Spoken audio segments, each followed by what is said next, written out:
62 نشستوں والی جماعت کو اقتدار ملنا چاہیے تھا، لیکن بھٹو رکاوٹ بنا۔ یحییٰ خان بھی مزے لے رہا تھا اور ملک دو لخت ہوا، اور civilian chief martial administrator Zulfikar Ali Bhutto نے اقتدار سنبھالا، اور جو اسمبلی بنی تھی 300 کے ایوان میں 136 نشستیں یہاں کی تھی، اس اسمبلی نے پھر دستور بنایا، اور وہ دستور آج ہمارے سامنے ہے۔ اس کی اسلامی دفعات کے بارے میں ہم بات کر رہے ہیں۔ یہ 23 مارچ 1973 کو اسمبلی سے دستور پاس ہوا ہے۔ 12 اپریل 1973 کو اس پہ صدر مملکت نے دستخط کیے ہیں، اور ذوالفقار علی بھٹو اس وقت صدر مملکت تھے، اور 14 اگست 1973 کو یہ دستور نافذ ہوا۔ اس دستور کے دیباچے میں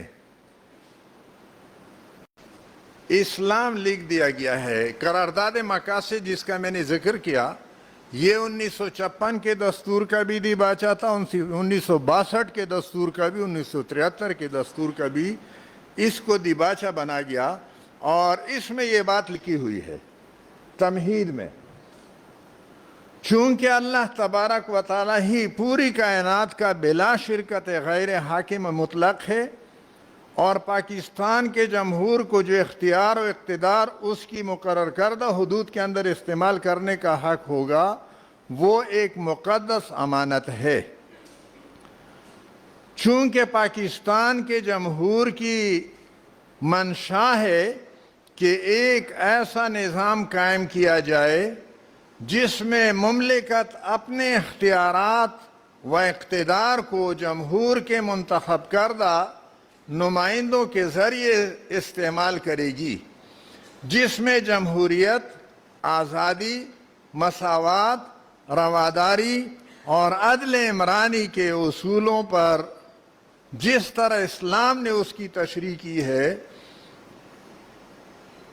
پوری طرح عمل کیا جائے گا، جس میں مسلمانوں کو انفرادی اور اجتماعی حلقہ عمل میں اس قابل بنایا جائے گا کہ وہ اپنی زندگی کو اسلامی تعلیمات و مقتضیات کے مطابق جس طرح قرآن پاک اور سنت میں ان کا تعین کیا گیا ہے ترتیب دے سکیں۔ یہ بالکل بنیاد ہے۔ اس کے بعد تمہید میں کچھ اور چیزیں بھی ہیں، لیکن وہ ضمنی حیثیت رکھتی ہیں۔ اسلام سے متعلق تمہید میں یہ ابتدائی باتیں ہیں، اور اس کو قرارداد مقاصد کہا جاتا ہے، آبجیکٹیو ریزولوشن۔ اس کی بھی تھوڑی سی تاریخ ہے۔ 56 کا دستور جب نافذ ہوا تو کچھ لوگ سپریم کورٹ پہنچے کہ قرارداد مقاصد دستور کا دیباچہ ہے، تمہید ہے، اور اب اس ملک کے اندر قرآن و سنت سے منافی کسی قانون پہ بھی عمل نہیں ہونا چاہیے۔ جو قوانین قرآن و سنت سے منافی ہیں وہ از خود ختم ہو گئے، قرآن و سنت نے ان کی جگہ لی ہے۔ اب عدالتیں پابند ہے کہ قرآن و سنت کے مطابق اس پہ عمل کریں، قرآن و سنت پہ عمل کریں، اور قوانین جو قرآن و سنت سے متصادم ہیں ان کو ختم کر دیں۔ اس وقت سپریم کورٹ نے یہ فیصلہ دیا کہ یہ قرارداد مقاصد دستور کا دیباچہ ہے، اور دیباچہ یہ قابل تنفیذ حصہ نہیں ہوتا، انفورسیبل پارٹ نہیں ہوتا، اس لیے اس پہ عمل درآمد نہیں ہو سکتا۔ یہ جدوجہد جاری رہی۔ 56 کا دستور ختم ہوا، 62 کا دستور آیا، 73 کا دستور نافذ ہوا۔ جماعت اسلامی پاکستان اس کوشش میں رہی کہ کسی طریقے سے اس کو دستور کا قابل نفاذ حصہ بنایا جائے، اور ذوالفقار علی بھٹو مارشل لاء کے سائے میں آیا تھا، اور مارشل لاء کے سائے میں دنیا سے رخصت ہوا۔ جنرل ضیاء الحق نے اقتدار پہ قبضہ کر لیا۔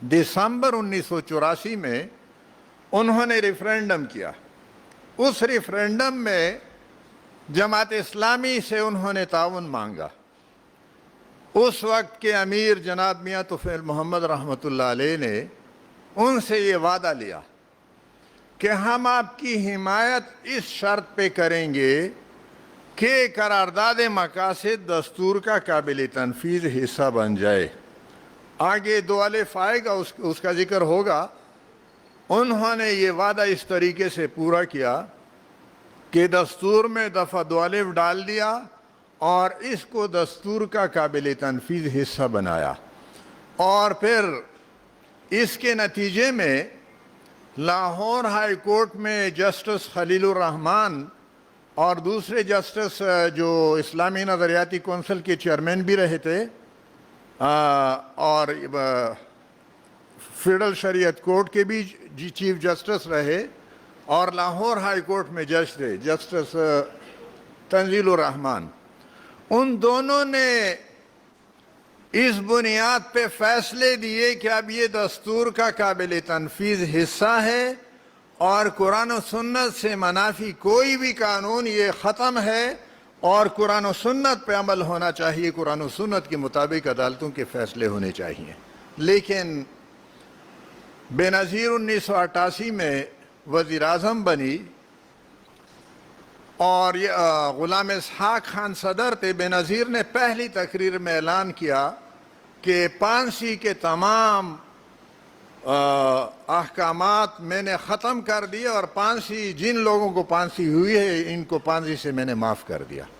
صدر نے فرمان جاری کیا وزیر اعظم کے اس کے تحت اور اس کے خلاف لوگ ہائی کورٹ گئے. لاہور ہائی کورٹ نے اس کے خلاف فیصلہ دیا کہ صدر کا یہ فرمان دستور کے خلاف ہے. لیکن کیس چلا اور بہت بعد میں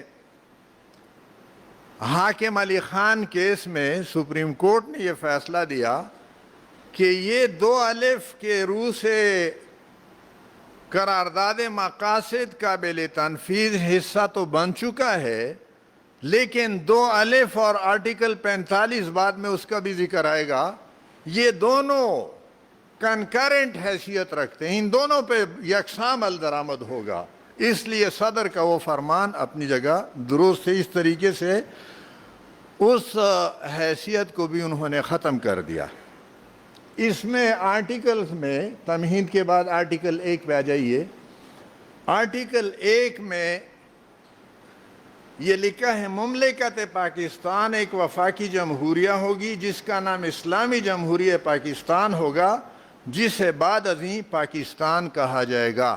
یہ پہلی دفعہ ہے اسلامی جمہوریہ پاکستان اس ملک کا نام ہے. اور آرٹیکل 2 میں ہے اسلام پاکستان کا مملکتی مذہب ہوگا. آرٹیکل 2 الف جسے ضیاء الحق نے ہمارے مطالبے پہ ڈالا تھا، اس میں یہ بات درج ہے قرارداد مقاصد مستقل احکام کا حصہ ہوگی. ضمیمہ میں نقل کردہ قرارداد مقاصد میں بیان کردہ اصول اور احکام کو بذریعہ احاطہ دستور کا مستقل حصہ قرار دیا جاتا ہے اور وہ بحسب ہی مؤثر ہوں گے. یہ میں نے تھوڑی سی تفصیل اس سے پہلے عرض کر دی ہے. یہ بھی دستور کے اسلامی دفعات میں سے ایک حصہ ہے. اس کے بعد پھر آرٹیکل 31 ہے اسلامی طریقے زندگی. جس طرح دیباچے میں بات درج تھی یہاں پہ اس میں بھی 31 میں بھی یہ بات درج ہے. پاکستان کے مسلمانوں کو انفرادی اور اجتماعی طور پر اپنی زندگی اسلام کی بنیادی اصولوں اور اسلامی تصورات کے مطابق مرتب کرنے کے قابل بنانے کے لیے انہیں ایسی سہولتیں مہیا کرنے کے لیے اقدامات کیے جائیں گے جن کی مدد سے وہ قرآن پاک اور سنت کے مطابق زندگی کا مفہوم سمجھ سکیں. پاکستان کے مسلمانوں کے بارے میں مملکت مندرجہ ذیل کے لیے کوشش کرے گی۔ الف، قرآن پاک اور اسلامیات کی تعلیم کو لازمی قرار دینا، عربی زبان سیکھنے کی حوصلہ افزائی کرنا اور اس کے لیے سہولت بہم پہنچانا، اور قرآن پاک کی صحیح اور من و انتباط اور اشاعت کا اہتمام کرنا۔ با، اتحاد اور اسلامی اخلاقی معیاروں کی پابندی کو فروغ دینا، اور جیم، زکوٰۃ، عشر، اوقاف اور مساجد کی باقاعدہ تنظیم کا اہتمام کرنا۔ اور اس کے بعد یہ یعنی اسلامی نظام زندگی طریقے زندگی کے عنوان سے یہ دفعہ 31 درج ہے۔ دفعہ 38 میں 38 ڈی یعنی 38 دال، ربا کو جتنی جلدی ممکن ہو ختم کرے گی، یعنی حکومت اور ریاست کا یہ فرض ہوگا کہ وہ ربا کو جتنی جلدی ممکن ہو اس کو ختم کر دے۔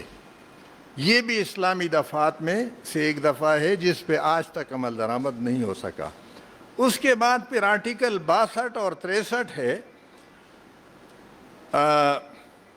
مجلس شورا پارلیمنٹ کی رکنیت کے لیے اہلیت، اور یہ 62 یہاں 62 ہے، اور صوبائی اسمبلی کے لیے بھی یہی شرائط دستور میں دوسری دفعہ میں درج ہیں۔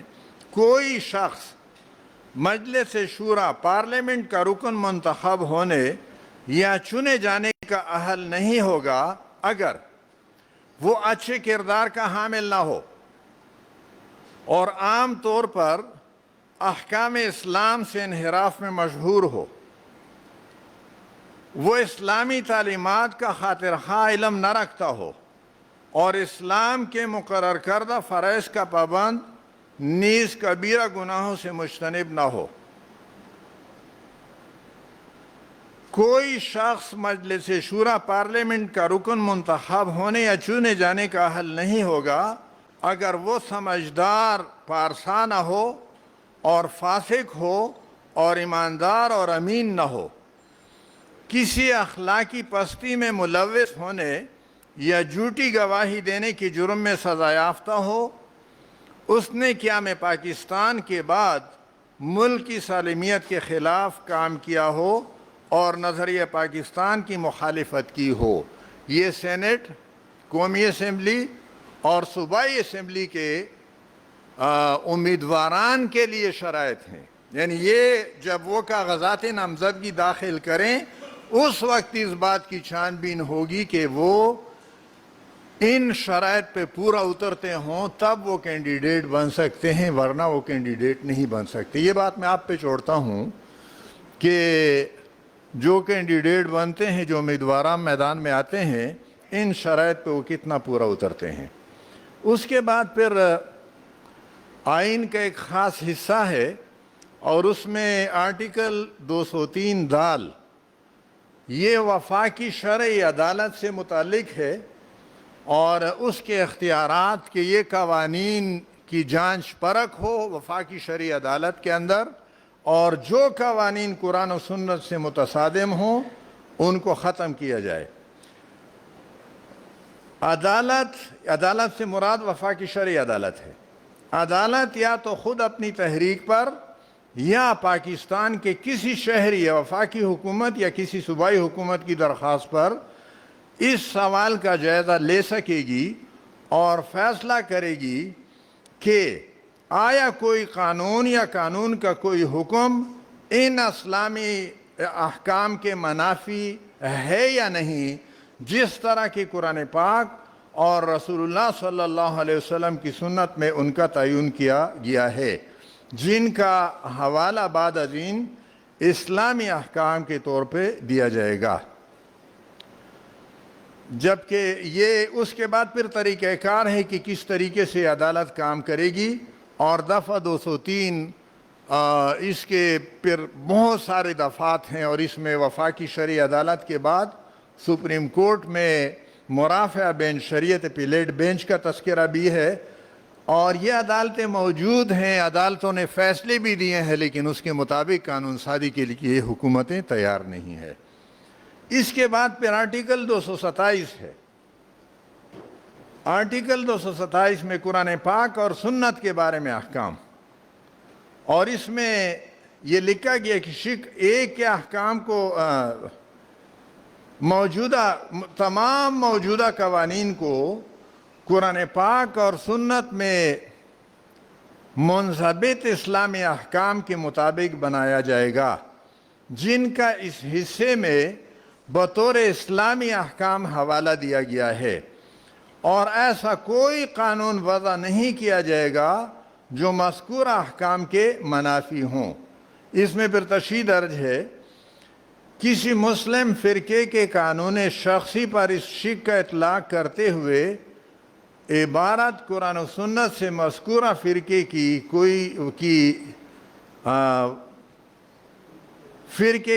وہ توضیح جس طرح وہ کرے گی اس کے مطابق اس قرآن و سنت سے مراد ہوگا۔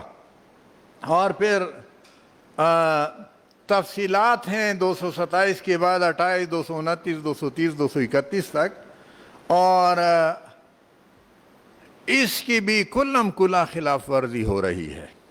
اس میں ایک بات یہ درج ہے کہ صدر مملکت، وزیر اعظم، وزیر اعلیٰ از خود بھی اسلامی نظریاتی کونسل کو کوئی سفارش بھیج سکتا ہے، اور اگر کسی ایوان کی 2/5 یعنی 100 میں سے 40% ارکان یہ مطالبہ کریں کہ اس قانون کو اسلامی نظریاتی کونسل کے پاس بھیجا جائے تو وہ بھیجا جائے گا، لیکن اسلامی نظریاتی کونسل کی سفارشات موجود ہیں، اس پہ کوئی عمل درآمد نہیں ہو رہا۔ ایک آخری بات اس حوالے سے، دستور میں جو اسلامی شکیں درج ہیں، دستور کی وہ ہے جدول ہیں، جدول سوم، اور اس میں حلف ہیں۔ صدر مملکت، وزیر اعظم، وفاقی وزراء مملکت، ارکان پارلیمنٹ، سینٹ اور قومی اسمبلی، چیئرمین اور ڈپٹی چیئرمین سینٹ، اسپیکر اور ڈپٹی اسپیکر قومی اسمبلی، اور ممبران سینٹ اور قومی اسمبلی، اور گورنر، وزیر اعلیٰ، صوبائی وزراء، اسپیکر اور ڈپٹی اسپیکر صوبائی اسمبلی، اور ممبران صوبائی اسمبلی، ان سب کا حلف درج ہے جدول سوم میں۔ اس میں ایک جملہ میں آپ کی خدمت میں عرض کرتا ہوں جو ہر اس کا حلف کا حصہ ہے، وہ یہ ہے، ہر کوئی حلف اٹھاتا ہے، قسمیہ اقرار کرتا ہے کہ میں اسلامی نظریے کو برقرار رکھنے کے لیے کوشاں رہوں گا۔ کیا؟ میں اسلامی نظریے کو برقرار رکھنے کے لیے کوشاں رہوں گا جو قیام پاکستان کی بنیاد ہے۔ میں اسلامی نظریہ کو برقرار رکھنے کے لیے کوشاں رہوں گا جو قیام پاکستان کی بنیاد، پاکستان کے قیام کی بنیاد ہے۔ ہمارا نظام انہی افراد کے ہاتھوں میں ہے۔ صدر، وزیر اعظم جو میں نے گنوائے، یہ ہمارا نظام چلاتے ہیں، اور یہ سینکڑوں سے متجاوز ہزاروں تک یہ تعداد پہنچ جاتی ہے۔ اگر یہ سب لوگ اسلامی نظریے کو برقرار رکھنے کے لیے کوشاں ہو گئے تو میرا خیال اسلام کے نفاذ میں کوئی رکاوٹ پھر باقی نہیں رہی۔ لیکن یہ سارے افراد کوشاں ہیں کس کے لیے؟ کہ اسلام کا راستہ روکیں، اسلام پہ عمل درآمد نہ ہو۔ اس دستور کے بنانے میں ہمارے بزرگوں کا بہت بڑا حصہ ہے، اور یہ دستور ہمارے پاس بہت بہترین دستاویز ہے۔ مجھے یاد پڑتا ہے استنبول میں ایک کانفرنس تھی، اس میں فلپائن کا ایک علاقہ ہے جو مسلمانوں کی اکثریت کا علاقہ ہے، وہاں سے بھی کچھ علماء تشریف لائے تھے۔ اور ایک مہمان میرے ساتھ ہوٹل کے لابی میں بیٹھے ہوئے تھے، اور میں نے اس میں موبائل میں جو ایپ ہے کانسٹیٹیوشن آف پاکستان وہ نکالا، اور ان کے سامنے یہ اسلامی شکایت پیش کرنے لگا۔ انہوں نے مجھے کہا کہ پاکستان جو ہے یہ ایک آئینی طور پر اسلامی ملک ہے، لیکن اس کے حکمران سیکولر ہیں۔ ترکی آئینی طور پر ایک سیکولر ملک ہے، اس کے حکمران مسلمان ہیں۔ یہ اب طرفہ تماشا ہے۔ اس مشکل میں ہم اس مشکل سے دوچار ہیں۔ اگر ملک کا نظام ایسے ہاتھوں میں آ جائے جو اخلاص کے ساتھ اس ملک کے اندر اسلامی نظام نافذ کرنا چاہیں، تو پاکستان کے اندر کوئی دستوری رکاوٹ نہیں ہے، بلکہ اسلام کے راستے میں حکمران جو رکاوٹ بن رہے ہیں وہ حقیقت میں دستور کی خلاف ورزی کر رہے ہیں۔ ان دستور کی دو شکایات ایسی ہیں جو اسلام سے متصادم ہیں، اور ان پہ پہلے بھی کام ہوا ہے، کوشش ہوئی ہے، لیکن ہم کامیاب نہیں ہو سکے ہیں، اور آئندہ بھی کوشش جاری رہے گی۔ ایک آرٹیکل 45 ہے، اس کا عنوان ہے صدر کا معافی وغیرہ دینے کا اختیار۔ صدر کو کسی عدالت، ٹریبونل یا دیگر ہیئت مجاز کی دی ہوئی سزا کو معاف کرنے، ملتوی کرنے اور کچھ عرصے کے لیے روکنے اور اس میں تخفیف کرنے، اسے معطل کرنے یا تبدیل کرنے کا اختیار ہوگا۔ صدر کو معاف کرنے کا لامحدود اختیار شریعت کی روح سے نہیں ہے، بالخصوص حدود میں، قصاص اور دیت میں، اور دستور کی روح سے یہ اختیار اسے حاصل ہے۔ دستور کی یہ دفعہ یہ قرآن و سنت سے متصادم ہے۔ دوسری دفعہ 248 ہے، صدر، گورنر، وزیر وغیرہ کا تحفظ، جس کو استثناء کہا جاتا ہے۔ اس میں بھی تفصیل درج ہے کہ صدر، کوئی گورنر، وزیر اعظم، کوئی وفاقی وزیر، کوئی وزیر مملکت، وزیر اعلیٰ اور کوئی صوبائی وزیر اپنے متعلق عہدے کے اختیارات استعمال کرنے اور ان کے کارہائے منصبی انجام دینے کی بنا پر یا کسی ایسے فعل کی بنا پر جو ان اختیارات کا استعمال کرتے ہوئے اور کارہائے منصبی انجام دیتے ہوئے کیے گئے ہوں یا جن کا کیا جانا مترشح ہو، کسی عدالت کے سامنے جواب دہ نہیں ہوں گے۔ یہ اور پھر اسی طرح آگے بھی اس کی وضاحت ہے۔ یہ اسلام کی روح سے درست نہیں ہے۔ صدر اور گورنر بھی جواب دہ ہے عدالت کے سامنے۔ اپنے فرائض منصبی میں بھی اگر وہ کوئی کام قرآن و سنت کی منافی کرتا ہے، کوئی کام قانون کے خلاف کرتا ہے، تو عدالت کے سامنے اس کو پیش ہونا ہوگا اور اس کو جواب دہی کرنی ہوگی۔ یہ جواب دہی اسلامی نظام کے اندر موجود ہے۔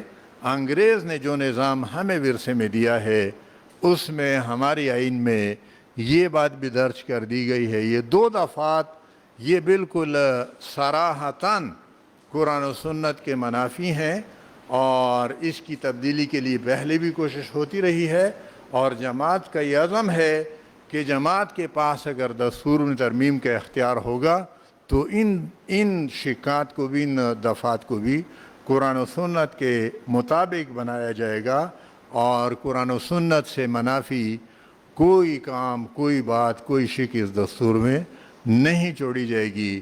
یہ اس دستور کا، اسلامی دفعات کا میں نے عرض کیا ہے، اور میں نے پہلے بھی عرض کیا، ایک بات پھر عرض کرتا ہوں کہ اس وقت تک جو لوگ منتخب ہوتے رہے ہیں وہ اس دستور کی ان اسلامی دفعات پہ عمل درآمد میں رکاوٹ بنتے رہے ہیں۔ اس بات کی ضرورت ہے کہ عوام کی تربیت کی جائے۔ یہ بالخصوص دستور کی دفعات 62 اور 63 اہلیت اور نااہلیت کے شرائط پارلیمان اور صوبائی اسمبلی کے ممبران کی، اور پہلے تو سیاسی جماعتوں پہ یہ فرض عائد ہوتا ہے کہ وہ ان لوگوں کو امیدوار بنائے جو دستور کی دفعات 62 اور 63 پہ پورے اترتے ہوں، اور اگر وہ اپنا یہ فریضہ انجام نہ دیں اس کے بعد پھر الیکشن کمیشن کے نمائندے، ریٹرننگ آفیسرز جن کے پاس کاغذات نامزدگی داخل ہوتے ہیں، ان کا یہ کام ہے کہ دستور کے ان شرائط پہ جانچیں اور پرکھیں اور ان امیدواران کے کاغذات مسترد کریں جو ان شرائط پہ پورے نہ اترتے ہوں، اور اگر وہ بھی یہ کام نہ کریں جو نہیں ہو رہا تو پھر آخری مرحلہ ووٹر کی ایجوکیشن کی ہے، ووٹر کی تربیت کی ہے، اس کو یہ تعلیم دی جائے، اس کو ایجوکیٹ کیا جائے کہ وہ اور دستور کی ان دفعات کو، ان شکایات کو پڑھایا جائے، اس کو وسیع پر پیمانے پر اب بھی اور بالخصوص انتخابات کے دوران پھیلانے کی ضرورت ہے کہ وہ ان شکوں پہ، ان شرائط پہ اپنے امیدواران کو پرکھیں اور اسمبلیوں میں ان لوگوں کو بھیجیں جو ان شرائط پہ پورا اترتے ہوں۔ اگر ان پہ عمل درآمد ہو تو پاکستان کے اندر دستور پہ عمل درآمد اور اس اسلام کے مکمل نفاذ کا راستہ بڑی آسانی سے کھل سکتا ہے۔ یہ کام آسان نہیں ہے، مشکل کام ہے، لیکن یہ ہمارا کام ہے۔ ہم دستور کو خود بھی سوچ سمجھیں اور اس کی سمجھ پیدا کرنے کی مزید کوشش کریں، اور اس کام کو آگے بڑھایا جائے گا تو اس بات کا امکان ہے کہ ملک کے اندر مکمل اسلامی نظام نافذ ہو۔ اللہ تعالی ہمیں اس کی توفیق عطا فرمائے اور یہ ہمارے لیے دنیا اور آخرت کی کامیابی کا ذریعہ بنائے۔ وآخر دعوانا الحمدللہ رب العالمین۔